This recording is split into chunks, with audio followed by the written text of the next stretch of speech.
Bom dia a todos e a todas! Coisa boa estarmos aqui nessa cidade abençoada. Tá um frio absurdo. Desculpa então, não tá frio não. Tá com temperaturas um pouco mais baixas apenas. Mas é possível sentir o calor do afeto, das vibrações que interconectam os dois planos da vida.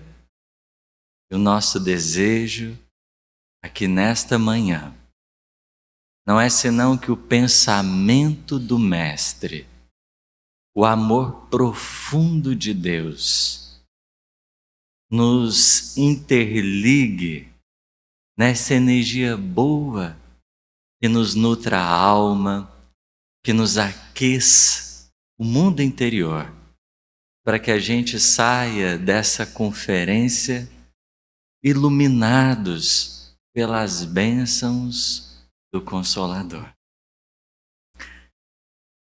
Hoje nós iremos conversar sobre reencarnação. E para o nosso percurso didático, nós vamos tomar como base Livro dos Espíritos, o item Pluralidade das Existências. Essa vai ser a nossa principal referência para o estudo dessa manhã. Eu gostaria de rogar a paciência de vocês e o apoio dos espíritos amigos para que a gente possa começar essa jornada. O primeiro ponto que nós queremos abordar sobre a reencarnação está centrado na questão 171. Em que se baseia o dogma da reencarnação? Em que se baseia o dogma da reencarnação? Uma resposta relativamente curta, mas o que é essencial dela é a primeira parte, na justiça de Deus e na revelação. A reencarnação, antes de qualquer outra coisa, é algo que está alicerçado e sustentado na justiça. Porque quando nós vamos observar a estrutura do pensamento divino, a reencarnação não surgiu como uma possibilidade para o espírito que não conseguiu evoluir em uma vida. Surgiu como uma necessidade natural do seu aperfeiçoamento. Seria misericórdia se Deus tivesse estabelecido um parâmetro e ele de repente tivesse pensado: pô, velho, deu errado, deixa eu ajustar aqui agora com o negócio em andamento. Mas ele não faz isso. A reencarnação, desde a fundação da criação, faz parte, é um elemento constitutivo, por isso é justo. Podemos observá-la sob a ótica da misericórdia depois, ao imaginarmos que esse espírito ele vai se complicando nas diversas vidas, mas nós temos por base, como os espíritos vão dizer, a reencarnação tem a ver com justiça. Não é um privilégio, um puxadinho que Deus está fazendo na lei, uma ementa constitucional que Ele está determinando nos códigos divinos para atender uns espíritos que não deram conta. Ela representa um caminho natural.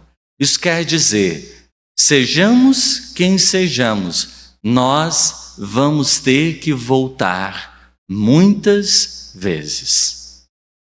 A reencarnação é, portanto, um direito natural do espírito. Ele recebe como uma condição de existência.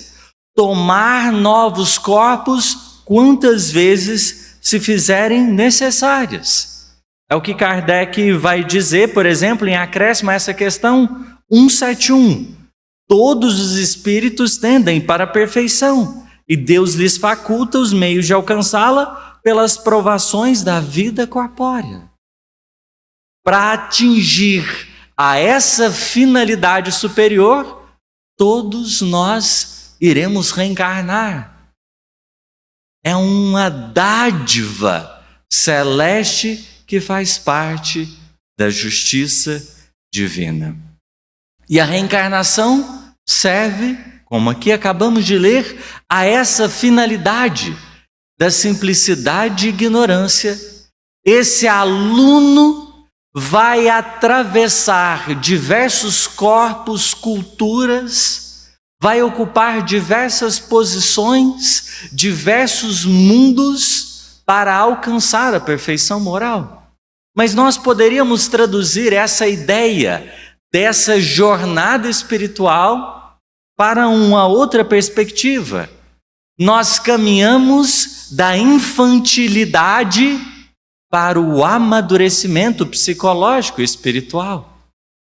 Nós saímos da imaturidade, desse período onde nós não temos dimensão e consciência da vida, para esse instante em que a alma está plenamente madura, desenvolvida nos seus caracteres intelecto, morais. Isso nós vamos ver na questão 191A de O Livro dos Espíritos, no comentário do nosso querido Allan Kardec, quando ele vai propor para nós uma analogia da vida do espírito como sendo parecida com a vida de um sujeito encarnado.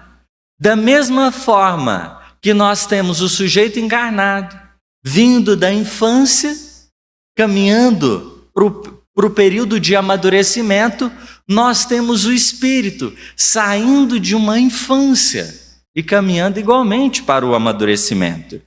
Ele diz assim: a vida do espírito, em seu conjunto, apresenta as mesmas fases que observamos na vida corpórea. Ele passa gradualmente do estado de embrião ao de infância, para chegar por uma sucessão de períodos ao estado de adulto, que é o da perfeição. Então Kardec, trabalhando numa analogia, ele configura para nós um cenário. A alma, nessa grande jornada, vai deixar de ser criança, imatura, vai atravessar a sua adolescência. E a gente poderia talvez reconhecer que nós estamos na puberdade espiritual, porque pensa na trabalheira que a gente dá para os espíritos protetores. Esse trem de ser rebelde, eu só faço do meu jeito, eu não preciso de você. Pensa, gente do céu, o quanto muitas vezes nosso coração se apresenta meio endurecido. Quanto de comportamento rebelde, autocentrado, não predomina na nossa postura, na nossa forma de ser. E se os espíritos tirassem-nos o corpo e nos olhassem assim, independente da idade biológica, veria possivelmente adolescentes que faz birra, que emburra, que assim se fecha para a vida, que tem uma dificuldade absurda em compreender, em ser flexível. Mas é próprio do desenvolvimento do espírito atravessar períodos, estações, viver momentos. Então Kardec, ele vai propor que a vida do espírito, pois, se compõe de uma série de existências corpóreas, cada uma das quais representa para ele uma oportunidade de progresso, Do mesmo modo que cada existência corpórea compõe-se de uma série de dias, em cada um dos quais o homem adquire mais experiência e instrução. E o que a gente pode perceber aqui? É natural que nessa estrutura reencarnatória, o espírito, à medida que viva, ele ganhe experiência. E esse talvez seja o ponto mais importante da encarnação, o compromisso divino com a experiência do espírito. Porque o problema da reencarnação não é recurso. Quantos corpos você precisar, quantos mundos forem indispensáveis, o problema não é recurso. Não vai faltar provisão. É inesgotável. É inesgotável para fornecer ao espírito experiência. Porque é lógico. E Deus tem os seus meios de construção da trajetória do espírito. Porque ao invés de ficar brigando com você, falando, você é um cabeça dura, o que ele faz? Qual a proposta? Eu chamo de pedagogia das posições. Ao invés de discutir com a criatura, Deus te coloca numa posição ou numa condição reencarnatória. Facinho, você muda de ideia. Porque a grande questão é, você entra no carrossel da vida num lugar, mas você nunca fica tão somente nesse mesmo lugar. E imagina na estrutura reencarnatória, quantas não são as posições que o espírito ocupa? Isso está na questão 177A. Kardec questiona: como se explica então a pluralidade de suas existências em um mesmo globo? Por que não é tipo assim, né, uma viagem e tal, você faz um planejamento, conhece o mundo, depois outro. Por que a gente de vez em quando dá uma estacionada num orbe? De cada vez, o espírito pode encarar-se em posições bem diferenciadas das anteriores, que serão outras tantas ocasiões de adquirir experiência. Então, é o que os espíritos estão propondo, uma pedagogia que faz parte das posições que esse espírito ocupa. Porque para entender, para desenvolver complexidade no campo da inteligência, no campo do afeto, da estrutura psicológica do ser, Deus permite-nos atravessar experiências, ocupar condições, lugares, culturas, nacionalidades. Isso vai dando volume na sua compreensão. Isso vai afetar diretamente a nossa capacidade relacional. Por quê? Porque há um fator curioso.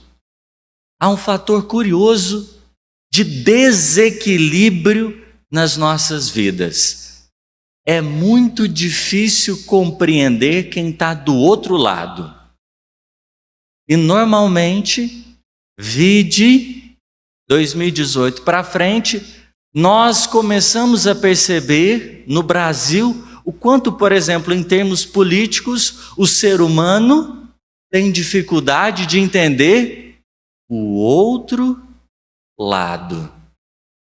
Porque a gente abraça um time, a gente abraça uma postura política e se torna rival uns dos outros. A gente abraça uma etnia, uma identidade nacional e se coloca oposto ao outro. E a pedagogia da reencarnação faz o que com a gente? Qual a proposta da reencarnação, se não acabar com qualquer preconceito. Porque para Deus e para os espíritos superiores no planejamento reencarnatório, fulano de tal não gosta de encarnar em tal país não, pelo amor de Deus, né? Não vamos deixar ele lá não. Nossa, vai dar uma trabalheira. Gente, imagina se os espíritos se valessem dos nossos preconceitos para escolher onde a gente ia encarnar e as pessoas que a gente ia estar. Com quem que a gente ia conviver?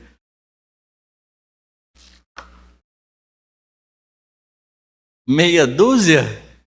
A gente ia ficar na caverna? Porque é natural da evolução que nessa pluralidade de posições a gente vá desenvolvendo complexidade relacional. E a gente não fique engessado. A gente não fique igual uma topeira, que às vezes não abre mão de determinadas coisas. Pensa na dificuldade que dá. Pensa na dificuldade que dá. Vejamos, questão 876. Kardec está investigando a questão da justiça. E os espíritos já disseram que justiça consiste em respeitar os direitos. Justiça consiste em respeitar os direitos de cada espírito, de cada ser. E aí, Kardec vai questionar como que essa justiça se regula diante desses direitos postos. Nós vamos ter a resposta dos espíritos. Tem a lei humana e tem a lei divina. Aí Kardec vai fazer a 876. Com exceção do direito consagrado pela lei humana, ou seja, não quero saber da lei dos homens, qual a base da justiça segundo a lei natural ou a lei divina? Como a justiça de Deus está estabelecida? E aí, eles vão dizer: o Cristo vos disse, desejai para os outros o que queríeis para vós mesmos. Qual que é o princípio fundamental da justiça divina? A gente lembrar que tem um outro lado da moeda. A gente lembrar que existe um outro. Porque às vezes é difícil. Estava no avião, né? O avião é maravilhoso. Porque o pessoal, como é que chama? Aeromoça, aeromoço, isso, é isso mesmo. Eles são muito educados. São treinados para ser finíssimos assim. E tem uma orientação, que eu creio que todo mundo, né, deve saber, que é mochilas e pertences menores você coloca aonde? Embaixo da poltrona. E é maravilhoso, não é?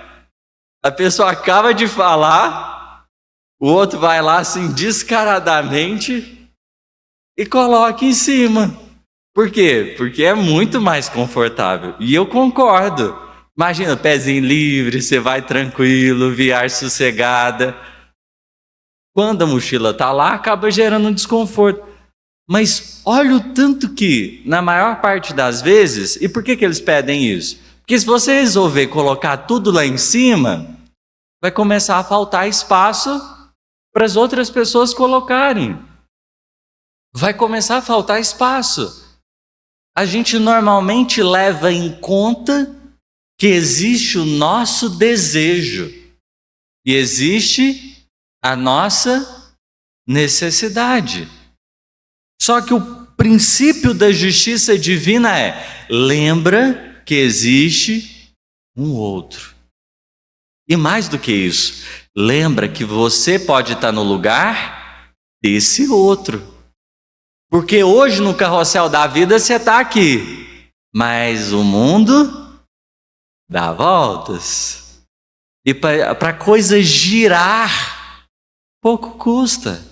Porque nós vamos construindo os contextos de aprendizado, de acordo com as necessidades e demandas intelecto-morais que a gente apresenta.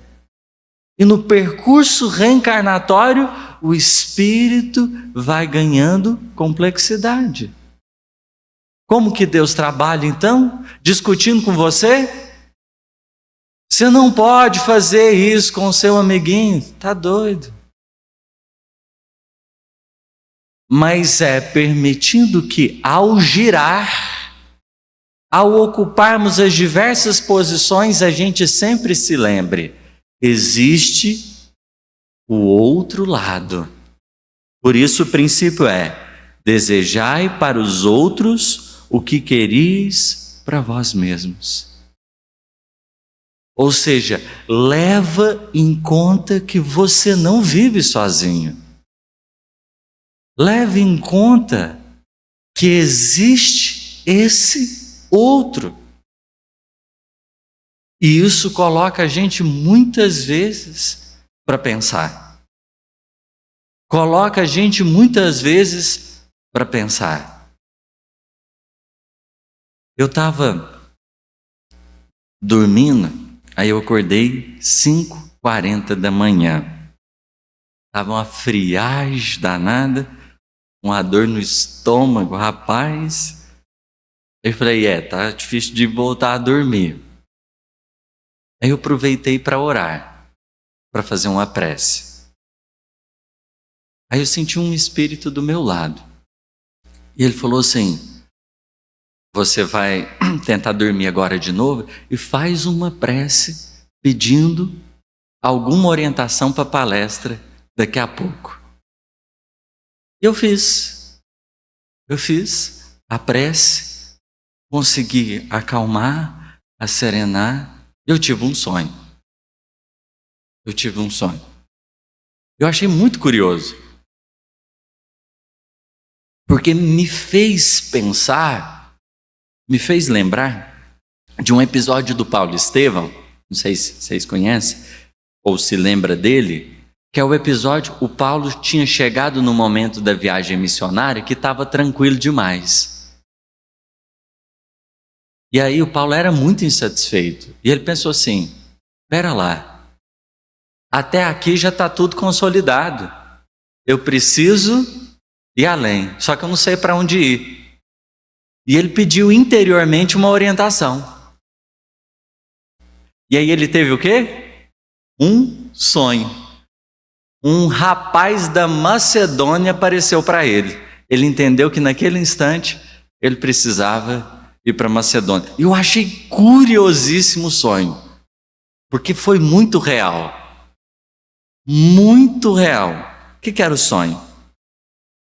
Eu me vi num lugar e tinha 2 espíritos, um importunando o outro. E eu cheguei e fiz alguma coisa e esse espírito que estava importunando foi embora. Só que eu olhei para o espírito que estava sendo importunado, que agora estava melhor. Eu olhei para ele e eu não sabia se eu dirigia para ele como homem ou como mulher. Eu não sabia qual era a condição desse espírito. Só que na mesma hora me veio um pensamento: o que importa se é homem ou se é mulher? O que importa a condição que ele se apresenta? O mais importante é que ele esteja bem. Porque ele é um filho, uma filha de Deus e não importa. Eu acordei na hora. Abri as questões do Livro dos Espíritos. Nós estamos trabalhando o item pluralidade das existências. E tem um dos tópicos de Kardec que se chama sexo nos espíritos. Falei, nu, Senhor da glória. Qual foi a reflexão? Hoje é um desafio para a gente a questão da identidade e da orientação sexual. Eu sei, é um tema difícil e pode parecer levantar a bandeira disso ou daquilo. E nós não estamos aqui para isso, mas para refletirmos sobre a ótica da imortalidade da alma. Da imortalidade da alma. Porque o Consolador prometido veio justamente para mostrar. Não é a casca que deve ser a nossa referência. Não é a genitária que pode ser a nossa referência. E isso nós podemos pensar a partir de algumas questões. Mas uma delas, por exemplo, 196A. Eu sei que a questão do sexo está um pouquinho mais para frente. Mas olha o que os espíritos respondem a Kardec. Vamos primeiro na pergunta. É o corpo que influi sobre o espírito para que este se melhore, ou é o espírito que influi sobre o corpo? É o corpo que vai determinar o espírito, ou é o espírito que vai orientar o corpo? Como que funciona isso? Qual é o nosso paradigma? Precisa estar estabelecido dentro dos pressupostos reencarnatórios. Não pode ser diferente. Teu espírito é tudo. Teu corpo é uma veste que apodrece. Eis tudo. Qual que é a perspectiva que os espíritos estão lançando? Qual é o mais importante? É o corpo ou é o espírito? E reconhecendo que a alma transita entre os corpos. E aí a gente pode recordar Joana de Ângeles, Emmanuel, André Luiz, os nossos autores ditos canônicos, e eles vão ser precisos ao nos ajudar a perceber que a alma não é nem uma coisa, nem outra propriamente dita. Porque tomarmos como base a configuração biológica para determinar as condições do espírito é impróprio, sob a luz da reencarnação. Porque Emmanuel, por exemplo, vai definir sexualidade como a soma das experiências afetivas. Você vai se construindo, transitando entre os polos. O corpo tem uma função importante, claro, não estamos desconsiderando ele. A ação hormonal, entre outros fatores, vai estabelecendo ali para ele determinados parâmetros. Mas vejamos com Kardec os espíritos na escala espírita. A característica do espírito de terceira ordem: predominância da matéria sobre o espírito. Característica dos espíritos de segunda ordem: predomínio do espírito sobre a matéria. Característica do espírito de primeira ordem: é o domínio pleno do espírito sobre a matéria. Então é natural que no início da evolução as coisas estejam determinadas pela matéria, pelo corpo. Mas à medida que ele caminha, vai existindo uma complexidade que foge à estrutura biológica. Porque começam os caracteres da alma a se sobreporem aos do corpo. E aí vai ser um ou vai ser outro? Não tem como determinar propriamente dito, porque existe uma bagagem em construção que está sendo formatada a partir dessas muitas existências. E o objetivo divino é qual? Equilibrar ambas as forças no plano da alma. E ao olharmos, por exemplo, para os nossos irmãos e irmãs que não são heterossexuais, a gente vai olhar de que jeito? Como anomalia? Como corações? E aí a gente precisa tomar o cuidado em expiação? Ou como filhos de Deus que estão numa peregrinação construindo experiências evolutivas? dentro da afetividade, como qualquer outro, porque segundo a questão do Livro dos Espíritos, quem ama é o Espírito e não o corpo. Porque se a gente estabelecer como parâmetro, estabelecermos como parâmetro o corpo, será que nós estamos sendo condizentes com essas questões que nós estamos trazendo aqui? O corpo, sim, sempre vai ser considerado, porque é uma equação que ela leva em conta variados fatores. Fatores biológicos, fatores espirituais, fatores psicológicos, fatores sociais. Existe uma complexidade. A sexualidade é essa conjuntura toda, sendo estabelecida no mundo interior da alma. Mas a questão do sonho que eu fiquei analisando por que nós muitas vezes nos pautamos mais pela matéria do que propriamente dito pelo Espírito. O apóstolo Paulo vai dizer: da carne nada se aproveita, porque o corpo apodrece, e eis que as características do Espírito é que se sobressaem. Por isso que nessa transição entre essas polaridades, as expressões da alma ganham volume e deixam de ser diferenciais um ao outro para se tornar um espectro, porque a alma está em construção. Está em construção desses caracteres divinos, e a reencarnação é que vai nos ajudando a nos posicionarmos da melhor forma possível, porque não existe hoje, talvez sob as perspectivas religiosas, uma doutrina mais consoladora que possa acolher, orientar os corações que não fazem parte da heterossexualidade.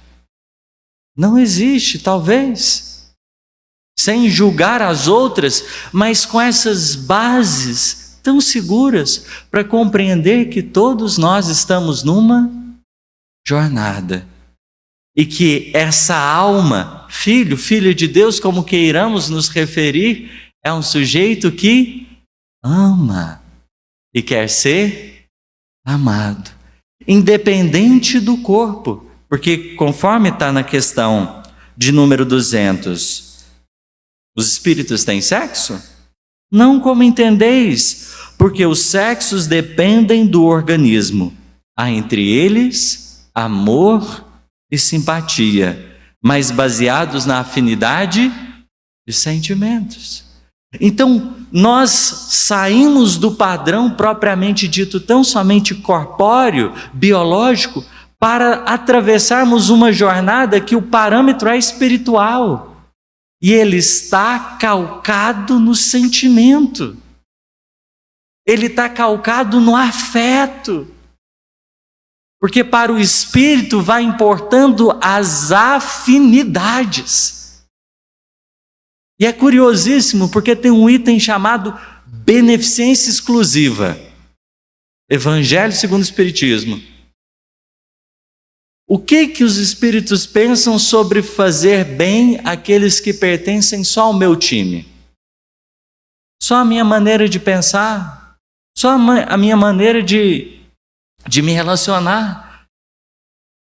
Como que a gente vai avaliar a condição desses corações? Porque a reencarnação vem diluir toda e qualquer fronteira. Toda e qualquer fronteira. Porque o espírito passa a ser o quê? Um cidadão do universo. O espírito, portanto, se ele pode reencarnar em qualquer lugar, em qualquer mundo, ou será que a gente vai começar uma briga com outros planetas também? Eu sou terráqueo, eu sou da Terra. Pelo amor de Deus, né?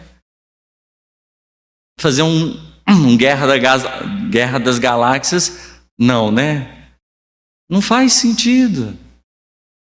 Adotarmos como primazia, como ponto de partida, as características meramente organizacionais da Terra.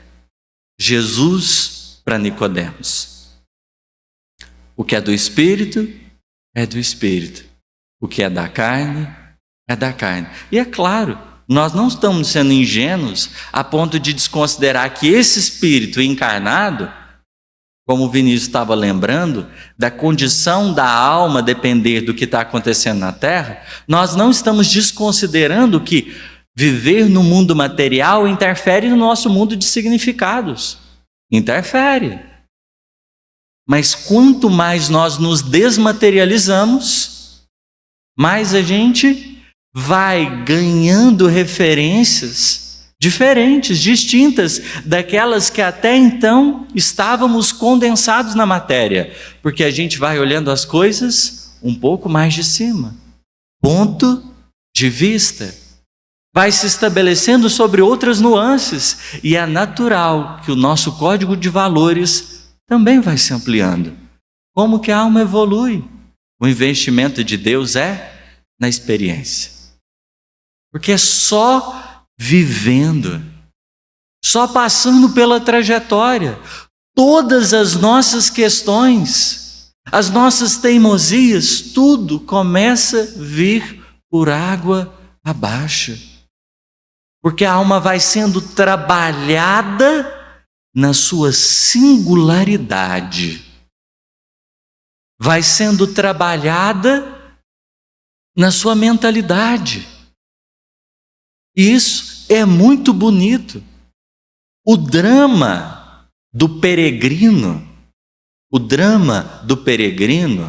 não é tão somente as estradas que percorreu, mas quem ele se tornou. Porque os nossos passos falam de quem somos. E se nós bem observarmos, às vezes os impulsos e tendências de agora, dá para ver direitinho pelos caminhos que percorremos.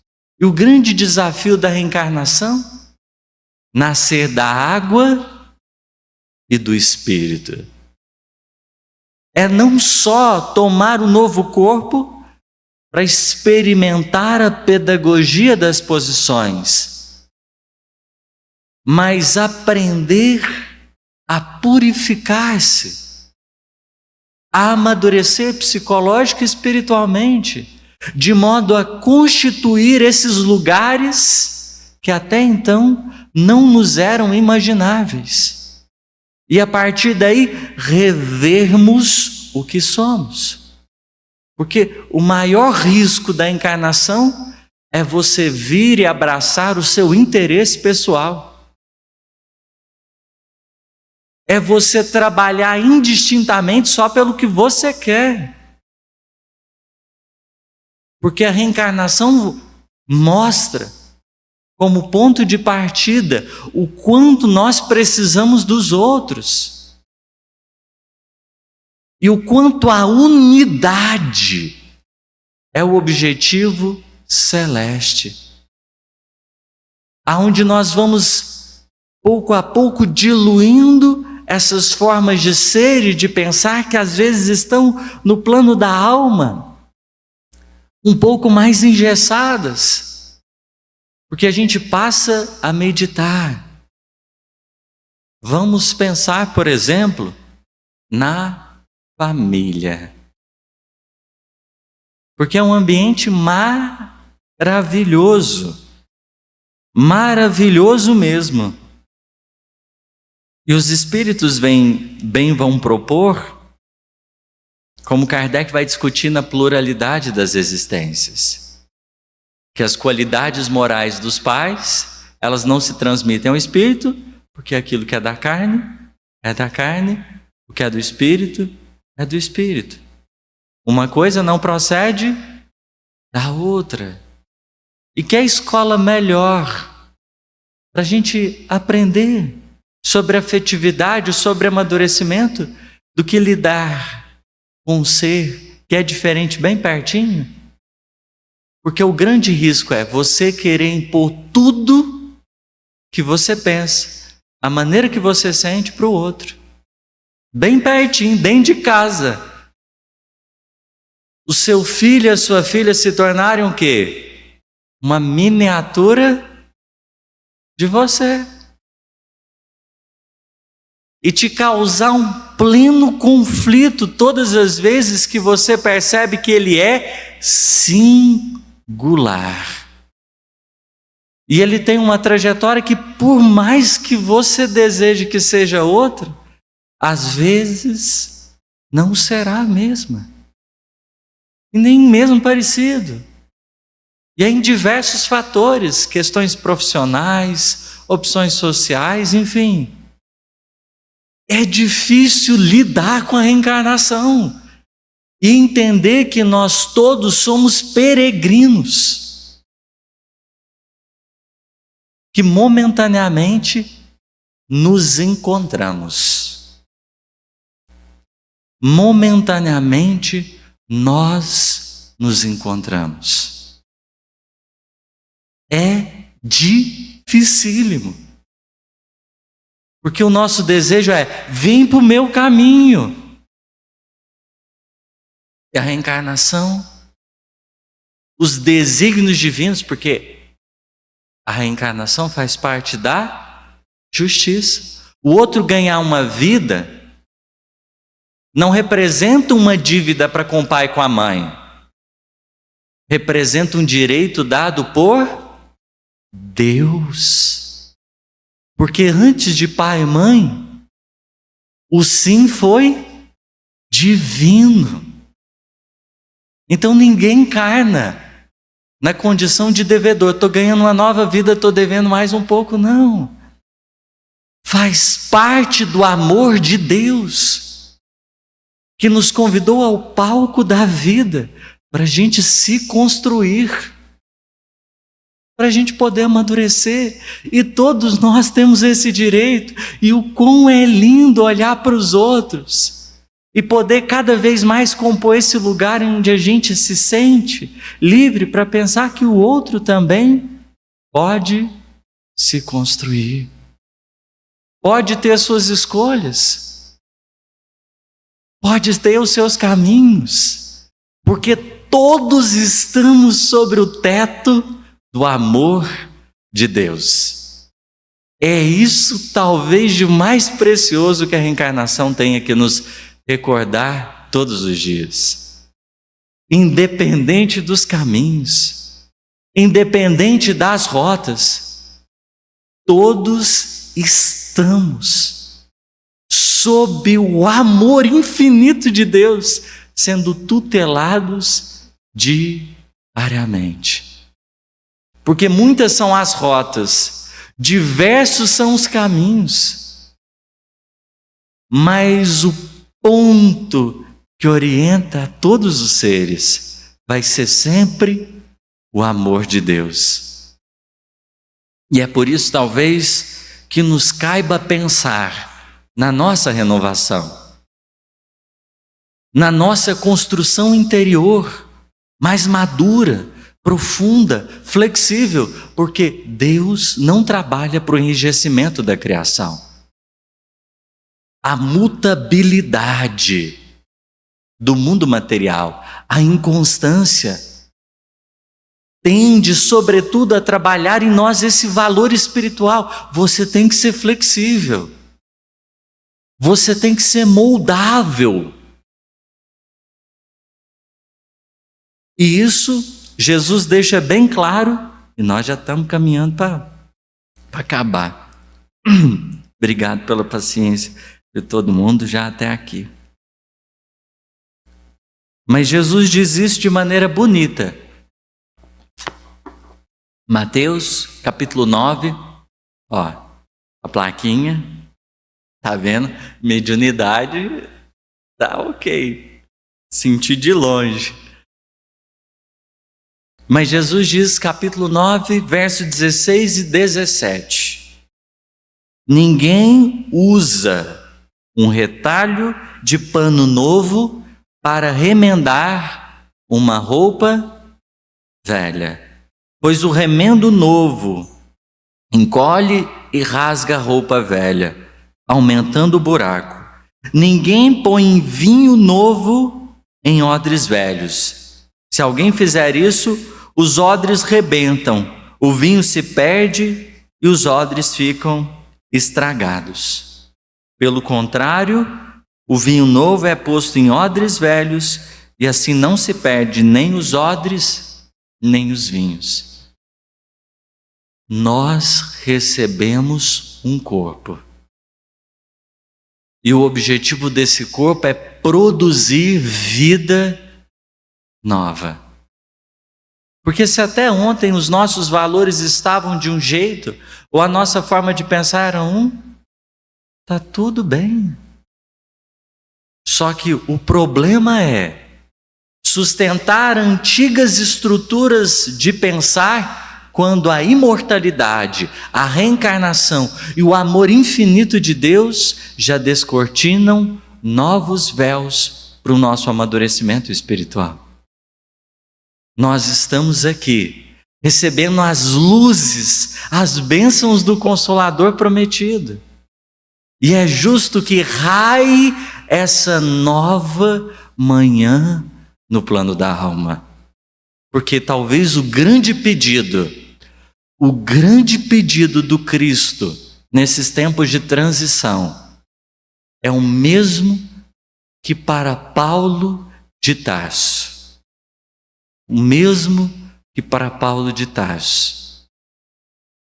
Não recalcitres contra o aguilhão. Deixa de ser teimoso. Para de ser cabeça dura e deixa o amor divino conduzir a sua trajetória. Pela paciência de vocês, pela misericórdia com o meu coração, de alguém que está aprendendo e disposto a cada dia aprender e estudar cada dia mais. Muito, muito, muito obrigado.